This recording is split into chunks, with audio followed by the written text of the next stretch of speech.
दफा 370 और 35A की मनसूखी के बाद जम्मू कश्मीर के अपने पहले दौरे में मरकजी वज़ीर दाखिला अमित शाह ने कहा कि जम्मू कश्मीर पीएम मोदी के दिल में बसता है और किसी को मोदी हुकूमत के तरक्याती एजेंडे में खलल डालने की इजाज़त नहीं दी जाएगी।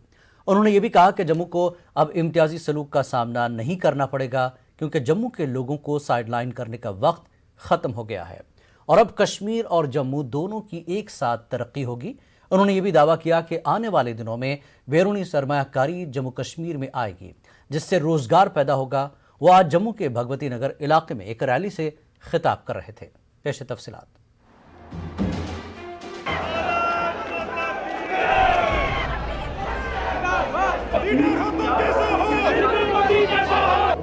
तमाम शोबे-हाय जिंदगी से ताल्लुक रखने वाले लोगों की एक बड़ी तादाद जम्मू के भागवती नगर इलाके के जेडीए ग्राउंड में जमा हुई। 5 अगस्त 2019 को आर्टिकल 370 और 35A के खात्मे के बाद वजीर दाखिला अमित शाह पहली बार जम्मू आए थे। अपनी तकरीर में मरकजी वजीर दाखिला ने कहा कि आर्टिकल 370 को खत्म करने की वजह से वाल्मीकि समाज और मगरबी पाकिस्तान के पनाह गजीनों के साथ इम्तियाजी सलूक खत्म हो गया है। इसके अलावा जम्मू और कश्मीर में कम से कम उजरत एक्ट नाफिज किया गया है। उन्होंने कहा कि जम्मू के लोगों के साथ नाइंसाफी का वक्त अब खत्म हो चुका है और मुस्तकबिल में कोई भी उनके साथ नाइंसाफी नहीं कर सकता। मैं जम्मू में आया हूं, सबसे पहले ये कहने आया हूं कि जम्मू वालों के साथ अन्याय का समय समाप्त हो चुका है। अब कोई आपके साथ अन्याय नहीं कर सकता। सालों तक अन्याय झेला है आप, मगर कोई अब अन्याय नहीं कर सकता। विकास दोनों का साथ में होगा, कश्मीर का भी होगा, जम्मू का भी होगा। दोनों मिलकर भारत को आगे बढ़ाने के लिए एक साथ प्रयत्न करेंगे। अमित शाह ने कहा कि हुकूमत जम्मू कश्मीर में अमन में खलल डालने वाले लोगों को कामयाब नहीं होने देगी। उन्होंने दावा किया कि 12,000 करोड़ रुपए की सरमायाकारी पहले ही यूटी में आ चुकी है और हुकूमत का 2022 के आखिर तक कुल 51,000 करोड़ रुपए की सरमायाकारी का हदफ है। निवेश के चलते 5 लाख नए रोजगार उत्पन्न होने वाले हैं। अभी श्री जयपुरी आए थे, उनका 500 करोड़ का निवेश जम्मू में होने वाला है। अब तक जम्मू और कश्मीर मिलकर जम्मू में 7,000, कश्मीर में 5,000 करोड़ का निवेश का भूमि का आवंटन कर दिया।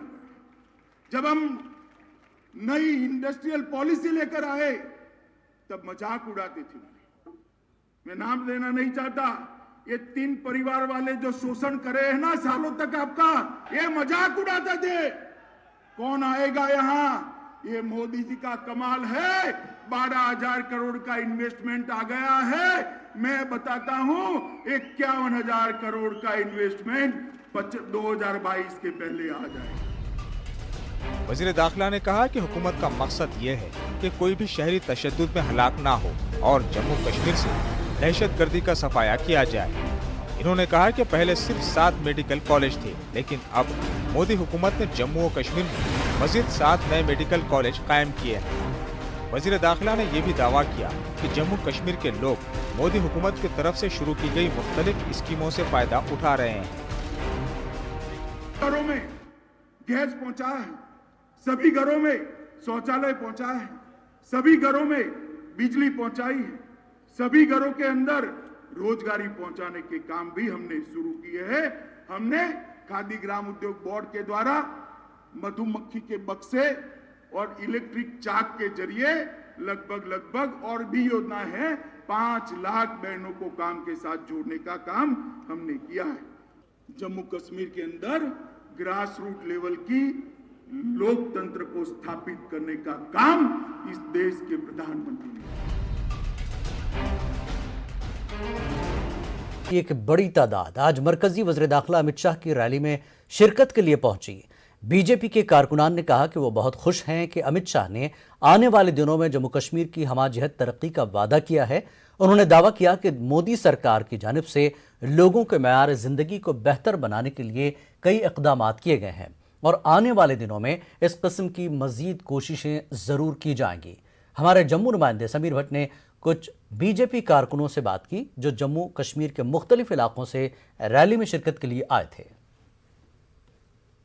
Union home minister Amit Shah ने आज जम्मू में रैली की और कई चीज़ों को छुआ, कई बिंदुओं को छुआ और ये कहा कि धारा 370 हटने के बाद अब जम्मू कश्मीर में डेवलपमेंट का नया युग शुरू हुआ है। यहाँ बहुत सारे लोग आए थे उनको सुनने के लिए, जिसमें मुख्तलिफ वर्ग के लोग हैं। कश्मीर से भी लोग आए थे, कश्मीरी पंडित आए थे, रिफ्यूजीज़ आए थे, गुजर तबके और पहाड़ी लोग हैं वो भी आए थे और जम्मू के जो लोग हैं वो आए थे। हम कुछ लोगों से जो यहाँ पे आए, जिन्होंने उनका स्पीच सुना और उनकी बातें सुनी, जो बीजेपी वर्कर हैं उनसे बात करेंगे और जानने की कोशिश करेंगे कि क्या उनको लगा, क्या आगे का एजेंडा रह सकता है।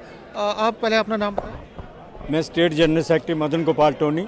आप ये बताइए, आप ओबीसी कम्युनिटी से हैं, क्या लगा आप ओबीसी मोर्चे में, किस तरह आप इस स्पीच को लेते हैं? क्या आपको लगता है कि जो आपकी एक्सपेक्टेशंस थी इस रैली से या उनकी स्पीच से वो पूरी हुई? हमें उम्मीद है क्योंकि 60-70 साल से कांग्रेस ने और उनकी मिलीजुली सरकारों ने, उनके जो सहयोगी थे उन्होंने बेड़ागर किया ओबीसी समाज से और कांग्रेस को भी सबक दिया है। अब हमें उम्मीद है कि मोदी जी जब के आए हैं, अमित शाह का साथ जो है, सबका साथ सबका विकास, कुछ पहले हमें 2% मिलता था, अब 4% मिल रहा है। तो हम चाहते हैं कि जो 27% ड्यूटी का है वो हर स्टेट में मिलता है, तो हमें भी नौकरियों में 27% मिले। हमारे साथ कुछ और हैं जो कश्मीर से आए हैं, उनसे बात करते हैं। आप अपना नाम बताएं। Shamima Bano, district vice president Kupwara BJP की हूँ। कुपवाड़ा से यहाँ पे आई रैली को देखने सुनने के लिए, क्या लगा आपको? क्या जो उन्होंने बातें की कितना इम्पोर्टेंट है? बहुत अच्छा लगा और जो भी बातें अमित शाह जी ने बोली हैं वो सामने ही सच भी हैं, क्योंकि पूरा कागज़ वगैरह सारा कुछ दिखा दिया है, तो ये सारा सच ही है। तो लोग बोलते हैं बाद में कि नहीं कुछ वादे झूठे किए हैं, लेकिन मुझे नहीं लगता है कि मोदी जी ने जो भी वादे किए हैं वो झूठे हैं, अमित शाह जी ने जो भी बातें किए हैं वो झूठे हैं, क्योंकि वो जो भी बातें बोलते हैं वो करके दिखाते हैं। क्या आपको लगता है कश्मीर में बीजेपी का विस्तार होगा, एक्सपेंशन होगा? कश्मीर में भी पहले था कुछ के नहीं, बीजेपी ऐसा नहीं है, लेकिन जब से देवेंद्र रैना जी आए हैं तो उसको काफ़ी लोग पसंद कर रहे हैं। तो जाहिर सी बात है कि लोगों का माइंड अब चेंज हो रहा है। तो मुझे लग रहा है इंशाल्लाह आने वाले दिन हमारे लिए सही होंगे, तो हम कुछ सीटें निकालेंगे वहाँ पे कश्मीर में भी। कुछ कश्मीरी पंडित भी हैं जो बीजेपी से ताल्लुक़ रखते हैं, उनसे बात करते हैं। आप अपना नाम? मेरा नाम विजय रैना है जी। आप यहाँ पे आए, आपने बात सुनी, क्या लगा आपको? देखिए, जो अमित शाह जी का जो भाषण था ये एक क्लियर मैसेज थी उन अलगाववादियों को, उन तत्वों को जो डिस्टर्ब करना चाहते हैं कश्मीर को, खासतौर जो रिसेंटली आपको पता है कि माइनॉरिटीज़ को मारा गया वहाँ। तो उनको क्लियर मैसेज थी कि हम ये बर्दाश्त नहीं करेंगे और अमन के लिए और डेवलपमेंट के लिए ये वचनबद्ध है हमारी सरकार। और पूरा यकीन है कि आने वाले साल 2 साल के अंदर कश्मीरी पंडितों को वापस कश्मीर में जाना पड़ेगा और वहाँ अपनी जन्मभूमि पे रहना पड़ेगा, और उसके लिए बहुत सीरियस है हमारी जो गवर्नमेंट है यहाँ की, वो बहुत सीरियस है इसके लिए। तो कुल मिलाकर आप देख सकते हैं कि जितने भी सेक्शंस ऑफ सोसाइटी है, चाहे यहाँ का डोगरा है, कश्मीरी मुस्लिम्स हैं, कश्मीरी पंडित हैं, रिफ्यूजीज़ हैं, जितने भी लोग हैं उनमें एक्सपेक्टेशंस बहुत है। कैमरामैन चांद के साथ में समीर भट्ट, न्यूज़ 18 जम्मू। कांग्रेस के सीनियर लीडर गुलाम नबी आज़ाद ने अमित शाह